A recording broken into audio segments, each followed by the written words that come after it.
On May 25th, the internet will change. From that date, if your personal data is being used by any company in the European Union, then you have rights that didn't exist before. This is a global change because so many internet companies have employees or users somewhere in Europe. Our data is used to try to sell us stuff in the shape of personalized advertising. It's how internet companies make money and why so much of the internet is free to users. We're the product, not the customer. And data is a billion-dollar industry. But now those companies will have responsibilities, and if they fail to live up to them, then they will be fined by the European Union. The EU's new set of rules are known as GDPR, and it's a major change for how our online world works. Well, GDPR stands for General Data Protection Regulation. The new law applies to all global internet companies processing user data in the EU. They include everything from your credit card details to your photos and even biometric data. Companies must clearly ask for consumers' consent to harvest data, so people will have to actively opt in. Consumers also now have the right to know if their data is being used and for what purpose.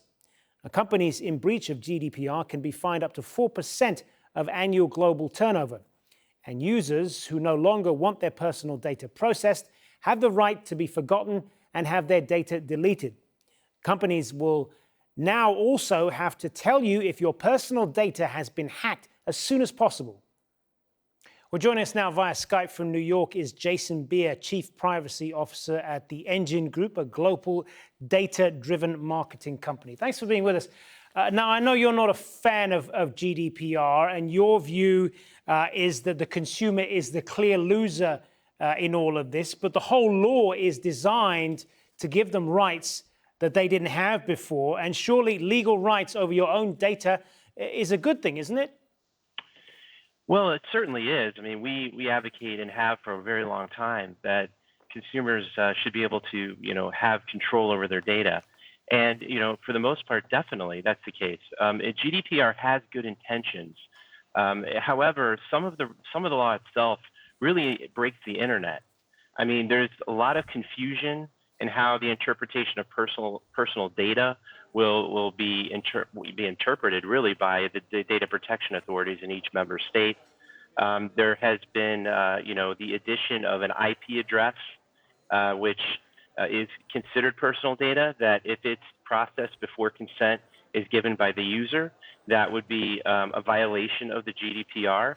And as we all know, the IP address is an essential building block of the internet. Every communication that's sent between a device and a web page exchanges that simple data. So it's really a question of what is consumer data, what is personal data, and that definition has been broadened dramatically.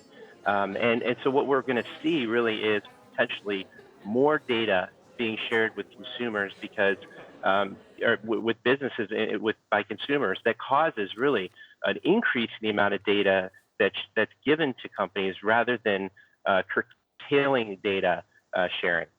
You've said as well that we're kind of sleepwalking into this data protection Brexit, as it were. I'm wondering if you could explain that, and if you could tell us as well, because the idea is that these tech companies have made a lot of money out of using our data, and something needs to be done to hold them accountable. What do you say to that? Well, look, we don't need to break the internet to do that. I know Google and Facebook are really going to be empowered by GDPR. They're very familiar to people. The services are widely used. They're going to get opt-in consent. That's really the issue here.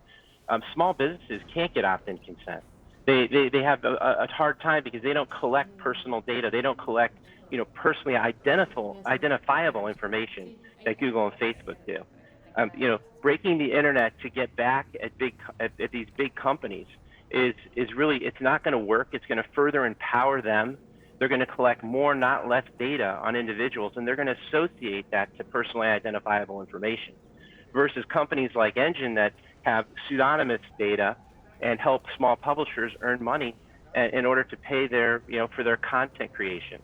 And I think really that's the disturbing issue here, is that we're seeing large-scale confusion on how GDPR is to be interpreted. There hasn't been any economic studies on the impact of this regulation. But in the wake of the Cambridge Analytica scandal, surely some kind of regulation is needed, isn't it? Particularly with companies like Facebook and Google. That's a good question. I think that the issue really is here, how does an individual company handle privacy? And I think, and I know that, Mark Zuckerberg and Facebook have a huge issue with how they manage privacy. I don't think that should be, necessarily imputed on other businesses that have good privacy practice, that have data minimization practices, that don't do that. There's a lot of small businesses out there that have a very small amount of data and are able to leverage that and create content and keep the internet free and encourage diversity of content out around the world. Good to speak with you. Jason Beer joining us there. Thanks very much for being with us. Well, joining us now from Brussels is Diego Naranjo, a senior policy advisor at European Digital Rights. Thanks very much for being with us. So this new law comes into effect next week. Then has enough been really done to educate people about this? That's a good question. We're not sure. We have been telling the European Commission that such a change needs a proper campaign to advise, to tell people how their rights are going to be reinforced. We have seen a lot of misinformation by private companies who see their business model affected or potentially affected by this regulation.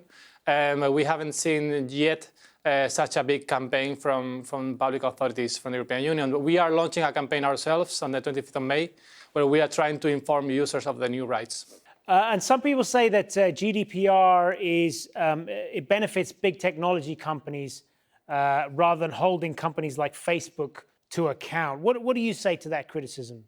Well, if that was true, I guess we would have seen less heavy lobbying companies, less lobbying from them in the last 4.5 years that lasted the negotiations. So I don't think that that's the case. The new regulation brings a lot of strength and mechanisms. It brings potential big sanctions. So I don't think they will be able to benefit directly from it. I think if they follow the rules, they will be able to do their business as anybody else.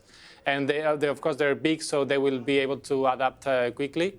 But I'm not sure this is going to reinforce these two big companies, rather the opposite. Will it not be harder for smaller internet businesses to operate given these new rules, new restrictions rather, around IP addresses? I don't think so. Well, we have to take into account that this is only the update of the current directive, so there's not much new in a way in this regulation. So those companies that were respecting the current directive, which is in place since 1995, don't have anything to do. Probably a bit of an update, but not much. And those who have something to be afraid of, who could suffer some problems, are those who are already not respecting data protection regulations here in the EU. Another criticism of these new rules is this is actually going to restrict competition and content in a number of ways. Will people still be able to use the internet as freely as they have in the past?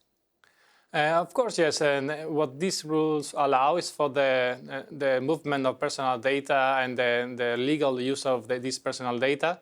But also requires the consent of users for such use. So people are able to do whatever they want on the internet. They're free to share their pictures, their personal data as they wish, as long as they are really informed of what's going to be done with their personal data.